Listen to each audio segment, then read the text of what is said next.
2 leti sta že mimo, odkar smo bili na mednarodni premieri takrat čist nove Subarujeve Impreze in Anžeta je takoj zmotila ena stvar.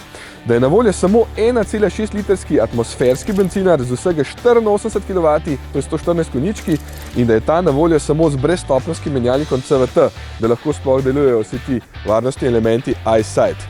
Ne zaradi spominov na staro slavo famoznih Imprez VRX STI. Dejstvo je, da takšna kombinacija pač slaba. Motor se dere, kamor ne gre in to se je takoj pokazalo na prvi vožnji.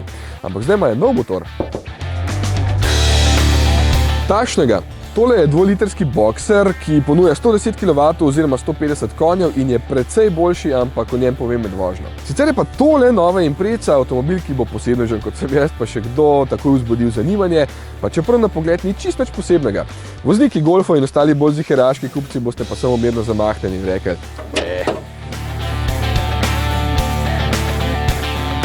Kolega ima doma stari Saab, za katerega bi marsikdo rekel, da je star, neopremljen, slabo vozen in slabim motorjem, ampak priznam, da ima tisti avto nek poseben čar in takšnega ima tudi vsak Subaru. Tukaj znotraj je Impreza pregledna, res dobro sestavljena, ampak hkrati oblikovna čisto poprečna, pa tale zaslon je dokaj slab, ker se svetloba okolice od njega odbija in se nanj včasih težko vidi. Skratka, tukaj noter nič posebej razburljivega.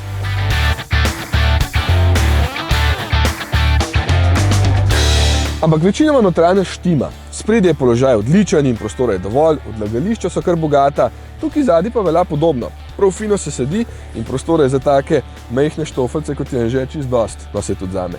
Je pa prtljažnik manjši od konkurenčnih. 340 litrov ponuja, nekaj prostora, seveda vzame še 4-kolesni pogon, je pa vsaj ogled in posledično kar uporaben.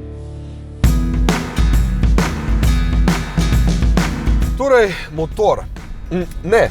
Najprej vozne lastnosti, ker te so spet najboljša stvar avtomobila. En sam hitreje odpeljan ovink je dosti, da vidiš, da je Impreza vozniško še vedno vrhunska. Občutek na volanu je raven prav obtežen in mesnat, volanski obroč lepo sede v roke, avto pa se kljub zelo mehko nastavljenemu oblaženju v zavoju ne nagiba kot jadrnica. Že vsa leta govorimo, da se nižje težišče bokserskega motorja hudo pozna in podvoze ne rabi posebej čvrsto, pa je lega vrhunska. Seveda tudi zaradi legendarnega 4-kolesnega pogona, ki že na suhi cesti velikokrat pokaže svoje prednosti, na mokrem ali snegu bi pa sploh blestel. Ali pa na makadamu, samo zdaj ne bi rad zasvinjal, ker je pol še najlepši. Tole seveda ni noben dirkalnik, zna pa tako lepo vključiti voznika, da bo užival v vsakem prevoženem kilometru. Pa še preglednost je dobra, ker so stekla velika. Ok, motor. Ta je še vedno en od glavnih Subarujevih težav, če vprašate mene.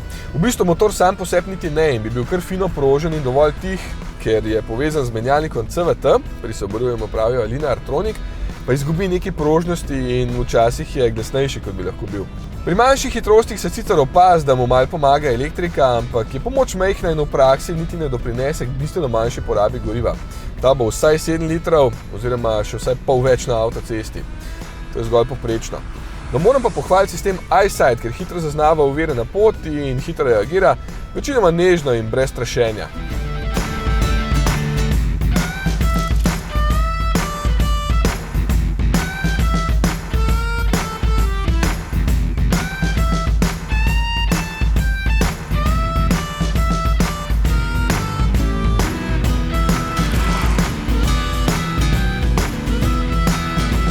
Mešana vreča oziroma zelo specifičen avtomobil je tole. Če želite zelo prostoren avto, potem ni za vas.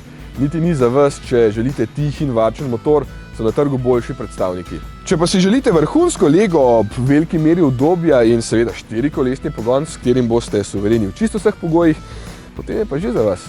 In če zraven čutite še poseben šarm znamke, kakršen ga Golf pač nima, vam ne bo težko odšteti za takšno Imprezo 35 jurjev.